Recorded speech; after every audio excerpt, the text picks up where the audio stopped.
Madame, Mademoiselle, Monsieur, bonjour ou bonsoir, selon le temps que vous trouvez. Je vous rappelle que nous sommes ici à Luanda, en Angola, et nous sommes avec Monsieur Ibrahim Abari, le coordinateur par intérim de l'antenne FNDC d'ici en Angola. C'est avec lui que nous allons parler des activités de cette antenne qui lutte contre la modification de la constitution guinéenne.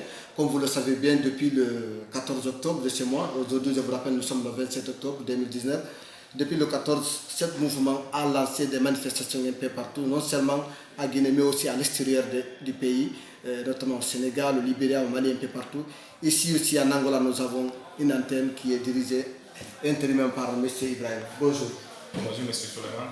Comment allez-vous? Ah, vous allez bien? Merci de nous avoir reçus et surtout d'accepter de répondre à nos questions.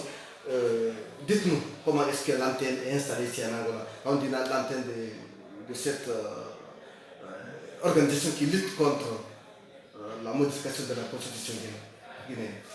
Ok, merci beaucoup. C'est Ibrahim Bari, le secrétaire général de l'antenne et en même temps actuellement coordinateur par intérim. Vous savez que notre coordinateur est en voyage en Guinée. Il était parti pour lutter avec les Guinéens et ces mots, ce fléau de M. Alpha Condé, ce projet suicidaire de renouvellement ou bien de changement constitutionnel. Donc, je vous remercie de m'avoir donné l'occasion de parler avec vous et de donner un message au peuple de Guinée qui vont nous écouter. Donc, comme dans d'autres pays, ou bien même ce qui se passe dans l'actualité nationale, le FNDC de l'Angola ou bien l'antenne de l'Angola a été créée et depuis cela, il y a 4 mois. Pouvez-vous nous dire comment est-ce que l'antenne est constituée, comment est-ce que vous avez formé le bureau? Parce que compte tenu de cette... nous savons bien que le FNDC, c'est l'ensemble des partis politiques guinéens et encore la société civile. Donc comment est-ce que vous avez formé ici le bureau? Ok, le bureau, au départ, c'est un mouvement des jeunes qui ont commencé, de nom de MZIC, qui ont commencé à structurer et nous ont fait appel aux partis politiques, aux mouvements sociaux existants ici en Angola. Et on a commencé, et actuellement nous sommes 6 entités, on avait créé encore même les associations des préfectures et sous-préfectures, mais actuellement nous sommes 6 entités, dont 3 partis politiques et 3 mouvements sociaux. Pouvez-vous nous citer ces partis politiques? Oui, effectivement. Et il y a l'UFDJ, il y a le PDM, et il y a un mouvement politique qu'on appelle Ozone pour la Guinée. Donc, c'est ces partis politiques qui sont dans l'antenne de l'Angola. Maintenant, pour les mouvements sociaux, il y a le mouvement Wana Samakala, il y a l'association MZIG et aussi l'association des jeunes de Samba. Il y a une association de Guinée qui sont à Samba. Et aussi Samba, on rappelle, c'est une localité. Samba, oui, Samba, c'est une localité de l'Angola. C'est précisément à Luanda. À Luanda. Donc, M. Ibrahim, dites-nous, comment est-ce que vous avez débuté vos activités ici à Luanda? De cette antenne de FNDC. Qu'est-ce que vous avez fait depuis que l'antenne est déjà installée ici? Ok, depuis que l'antenne est créée, on a fait pas mal de choses. Et vous savez, toute entreprise, au départ, c'est pas facile. On rencontre des difficultés parce que surtout, il n'y avait pas de moyens financiers. Et on devait convaincre les citoyens guinéens de ces dangers qui provoquent au niveau de la Guinée. Donc on a commencé petit à petit, on a eu à structurer, on a par exemple l'antenne structurée en 6 postes. Donc il y a le coordinateur général, il y a le secrétaire général, il y a le chargé de la mobilisation, le chargé de la trésorerie, il y a le chargé de la communication. Donc il y a aussi un bureau des femmes. Est-ce que vous avez tenu compte pour faire ce bureau des partis politiques qui sont ici et la société civile? Parce qu'il y a certains supporters du RPG, du camp présidentiel, qui disent souvent que c'est un parti politique qui compose surtout le FNDC. Et que dites-vous? Comment est-ce que vous avez tenu compte de former cette antenne de Luanda? Ok, au départ, on a écrit des lettres pour toutes les sensibilités qui existent, les sensibilités guinéennes qui existent, les associations des sous-préfectures, les 4 coordinations régionales. On a écrit pour les associations, on a écrit pour les partis politiques. Mais fort malheureusement, en ce temps, le représentant de l'UFR, il n'était pas là. Donc, on n'a pas pu travailler avec l'UFR, mais quand même, il nous avait promis dès son retour, il va aussi participer. Ok, allons directement au bout. Nous avons vu en Guinée, depuis le 14 de ce mois d'octobre, il y a eu des manifestations, il y a eu beaucoup de morts, il y a beaucoup d'arrestations. Est-ce que ce jour du 14 octobre, c'était le lundi, vous avez fait quelque chose ici? Oui. Parce que nous avons suivi au Libéria, Mali, Sénégal, il y a des manifestations de FNDC là-bas. Est-ce qu'ici aussi en Angola, vous avez manifesté?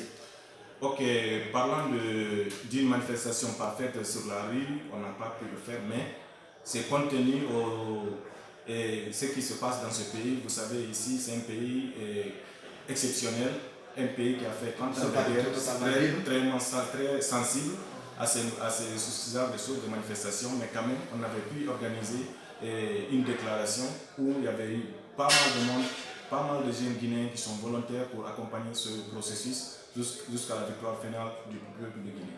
Ok, pouvez-vous nous parler des relations entre vous et l'ambassade de Guinée qui est ici à Luanda? Étiez-vous là-bas pour les informer et surtout leur dire la naissance de cette antenne ici en Angola? En fait, ce que je crois bien qu'il n'y a pas eu une conversation entre nous et les autorités de l'ambassade. Cette déclaration que vous avez fait publier juste ou bien vous avez fait quelque chose, vous avez rendu ça, fait une commission à rendre à l'ambassade. Parce que nous sommes en train de travailler d'une manière pour montrer au pouvoir que le peuple de Guinée n'est pas d'accord à un changement de la constitution. Est-ce que vous avez rendu quelque chose à l'ambassade? Bon, en fait, pour le moment, on n'a pas fait quelque chose pour aller à l'ambassade, mais quand même, là où on s'est rencontrés, on a fait la déclaration et on a publié partout où besoin sera. Même, il y a des presses de la Guinée qui ont vu aussi nos copies. C'est vrai, vous venez d'indiquer au départ que ce n'était pas facile parce qu'il n'y avait pas de moyens. Comment est-ce que vous trouvez des fonds? Parce que organiser des manifestations, des t-shirts, de telles choses, c'est vraiment des dépenses. Comment est-ce que vous trouvez de l'argent pour dépenser, pour fonctionner cette année? Bon, vous savez, cette lutte, c'est une lutte noble, c'est une lutte pour toute l'Afrique, c'est une lutte surtout en cas particulier pour les Guinéens. Donc, nous et notre capital ou bien notre fonds de roulement se repose sur la vente des t-shirts. On confectionne des t-shirts et on les revend. Et cet argent qu'on a pu aussi, on achète des t-shirts aussi pour les gens au pays. Vous venez de parler des partis politiques qui sont avec vous, disons comme ça. Est-ce que ces partis avaient eux aussi donné leur contribution ou bien vous avez un soutien total de ces partis politiques donc qui font partie de cette antenne FNDC? Oui, vous savez, lorsqu'on a commencé, on avait fait des quotas pour que chaque entité amène un peu de capital, de contribution pour commencer. Parce que tout début n'est pas facile. Donc toutes ces entités ont pu faire quelque chose. Ils ont répondu à l'appel et c'est ce qu'on a mis comme fonds de capital. Voilà, M. Ibrahim, revenons sur le thème de ce qui se passe actuellement en Guinée. Quelle lecture faites-vous de la situation sociopolitique guinéenne actuellement, surtout depuis le 14 aujourd'hui, nous sommes le 27 octobre, depuis le lancement de ces événements de manifestation? Et moi, je suis optimiste que M. Alpha Condé va renoncer à ce projet suicidaire si vraiment il est pour le peuple de Guinée, pour éviter le bain de sang dans le pays, il va renoncer ce projet. Mais c'est vrai, il y a certains qui disent que le FNDC est tout précipité parce qu'il n'y a pas eu d'annonce de référendum. Alpha Condé n'a rien dit et le FNDC est en train de lancer des manifestations. Que répondez-vous à ces accusations? Bon, Alpha Condé n'a rien dit, il n'a pas annoncé une date de référendum. Il n'a pas annoncé officiellement, mais il l'a prononcé lorsqu'il était aux États-Unis la fois passée. Il avait dit à ses partisans d'être prêts pour le référendum, d'être prêts pour les législatives, d'être prêts de se recenser pour les élections présidentielles. Donc, une fois il a prononcé le mot référendum, là, tous les Guinéens aussi, vraiment, il a l'idée de le faire. Sinon, il n'était pas important de le prononcer. Donc, c'est à partir de là que le FNDC aussi a appuyé sur l'accélérateur jusqu'à nos jours aujourd'hui. Ok, M. Ibrahim, vous êtes jeune à l'étranger. Nous suivons toujours l'évolution de des événements politiques en Guinée. Il y avait un moment que le mandat de député était expiré et donc ils ont préféré de siéger encore et surtout le bloc libéral, M. Fayami Mono, était opposé à tout siège des partis d'opposition. Et aujourd'hui, ils viennent de jeter les postes. Les partis politiques, les représentants, les députés des partis politiques ne siègent plus à l'Assemblée nationale guinéenne. Donnez-vous raison à M. Fayam? Bon, d'une part, je peux dire M. Faya a une raison, mais vous devez savoir que la Guinée, la démocratie guinéenne est naissante, elle est très jeune et il faut être un peu flexible à ce genre de choses. Si aussi les députés ne siégeaient pas depuis le mois d'avril passé, ça serait un blocus pour le pays. Mais actuellement, parce que M. Alpha Condé continue toujours à faire des campagnes pour donc vous avez l'espoir que... Avec ce que les députés ont fait actuellement, ils ont vraiment, et ils sont en train aussi, de leur manière, accélérer les choses pour que M. Alpha Condé renonce pour son projet suicidaire. M. Barry, beaucoup de dirigeants FNDC sont incarcérés actuellement. On parle de Salon, de Koumno ici. Qu'est-ce que ils sont condamnés. Et puis nous avons surtout eu beaucoup de blessés, plus de 10 morts, disons comme ça. Et même la semaine prochaine est prévue des funérailles. Que dites-vous face à cette situation? Vraiment, c'est regrettable dans un pays comme la Guinée. Vous savez, la Guinée, c'est un pays vraiment qui fait frontière avec plusieurs autres pays en Afrique de l'Ouest. Moi, je dirais que c'est le cœur de l'Afrique de l'Ouest. Donc, et tous ces pays sont des pays sensibles, des pays qui n'ont pas eu de stabilité.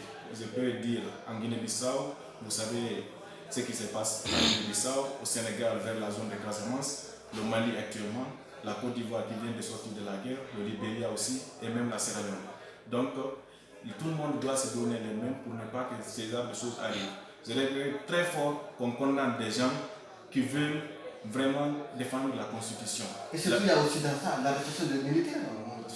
Oui, tout ça c'est dit parce que c'est le pouvoir de M. Alpha Condé, c'est un pouvoir d'intimidation. Ils sont en train d'intimider les gens pour que, même si tu veux faire quelque chose, il faut vraiment que tu te casses pour le faire. Donc, c'est vraiment regrettable qu'un procureur qui condamne des gens qui disent vraiment nous voulons défendre notre constitution. C'est même la même loi que les autres défendent, c'est la même loi qu'il est en train de les condamner. Donc c'est vraiment regrettable et nous demandons leur libération au nom de l'antenne de l'Angola tout entière. Monsieur Barry, nous arrivons vers la fin de cette interview.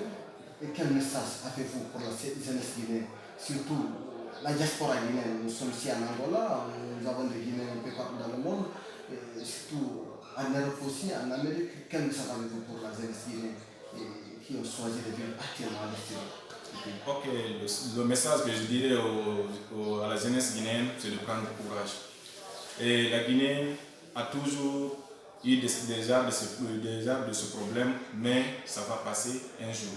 Et vous savez, moi je dis à chaque fois, si la Guinée est démocratique, la Guinée est bien gérée, et même l'immigration clandestine va cesser. Donc si vous prenez ceux qui sont en train de mourir au niveau de la Méditerranée, ou bien les gens qui ont perdu leur vie ici en Angola, ou dans d'autres pays, tout est dû à la mauvaise gestion de la Guinée. Donc c'est de prendre courage, et c'est maintenant ou jamais.